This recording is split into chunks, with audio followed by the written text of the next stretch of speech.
Then a state of denial crept into the leadership psyche, robbing the organization of both its effectiveness and its moral compass.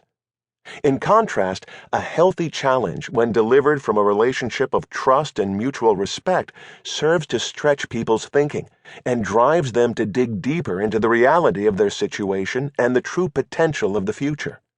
And what is true for the chief executives and managing directors we coach is also true for every executive, regardless of seniority.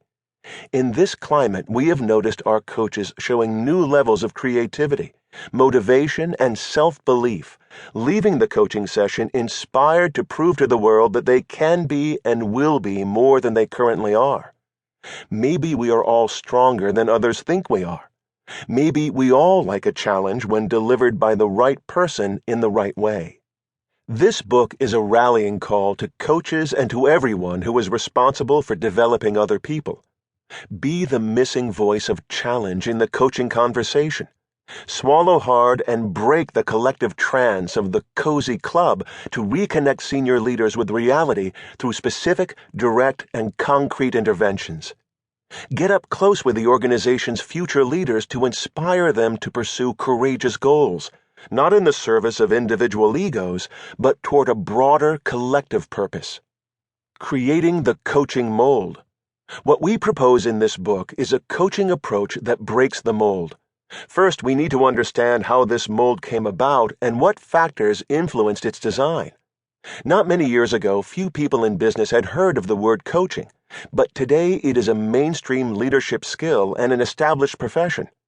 The speed and extent with which coaching skills have been adopted in business life have been dramatic, resulting in a plethora of coaching businesses around the world and the routine training of line managers in coaching skills.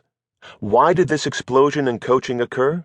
One of the most significant driving factors in business has been the emergence of the war for talent. In a knowledge-based economy, attracting, developing, and retaining top talent are key determinants of organizational success. In the boom years, with talent in short supply, organizations seized on the idea of executive coaching as a way of recognizing and developing high-potential leaders. What had originally been regarded as a remedial activity quickly became a fashionable tool for the motivation and engagement of high performers. The argument was that if every top sports performer had a coach, why should the world of business be any different? Against this backdrop, there was a rapid growth in the use of executive coaching for senior leaders. In parallel, the idea of a coaching culture emerged as an antidote to command and control.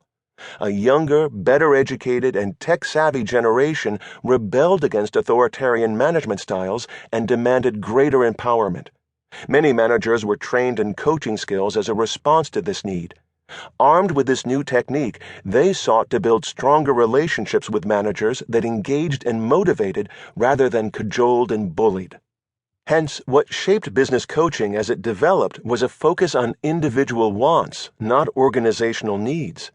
Many return on investment (ROI) measures from coaching initiatives in this period reflected this bias, targeting the retention of high performers, improvement in staff survey engagement scores, and subjective feedback from participants rather than progress in specific bottom-line measures.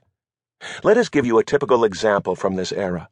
We designed and implemented a coaching program for a global property management company that was part of a Europe-wide leadership development program. The declared objectives of this program were as follows: bring more rigor and objectivity to the succession planning process for the European board, facilitate a greater number of cross-country and cross-business appointments in key roles, motivate and retain key individuals by defining a clearer path to future career opportunities, promote and embed the critical leadership competencies to deliver the 3-year business vision. Only the last of these objectives hinted at business performance measures. In practice, even the activity of developing leadership competencies was focused primarily on the development of personal skills rather than the delivery of collective business outcomes. Participants in this program were allocated an external coach and an internal mentor for a series of individual coaching sessions focusing on the review of 360-degree feedback, the development of a career vision, and the practicing of new skills. The participants in the program loved it. Engagement levels shot up, attrition levels shot